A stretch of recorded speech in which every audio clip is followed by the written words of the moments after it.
20 anyos na lalaki sugatan matapos umanong saksakin ng kainuman sa Batangas City. Suspect patuloy na pinaghahanap ng pulisya. Nagbabalik sa report si Denise Abante.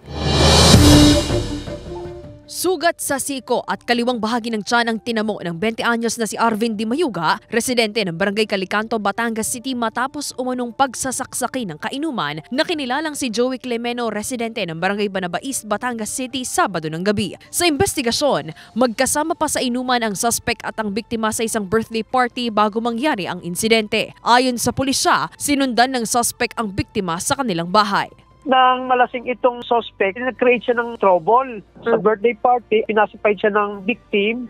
At nang ito ay mapasipay, itong victim ay umuwi at nagpalit ng kanyang damit. Nung siya lumabas sa kanilang tahanan, ay siya ay binabantayan pala nitong suspect. At nung matsempuhan siya, ay siya ay pinagsasaksak. Agad namang naisugod sa ospital ang biktima habang mabilis umanong nakatakas ang suspect patungo sa hindi malamang direksyon, dala-dala ang patalim na ginamit. Ayon sa pulisya, posibleng epekto ng alak ang pinag-ugatan ng pananaksak. Dahil po sa kalasingan po ng suspect, na misinterpret niya o nagtampo siya, nagalit siya dito sa victim, nagtanim po ng galit at nung umuwi na nga po itong victim para magpalit ng damit, siya pala'y sinundan at pinagsasaksak ng suspect. Sinisika pa ng GMA Regional TV Balitang Southern Tagalog na makipag-ugnayan sa biktima na kasalukuyan pang nagpapagaling sa isang ospital sa lungsod maging sa mga kaanak ng suspect para sa kanilang pahayag.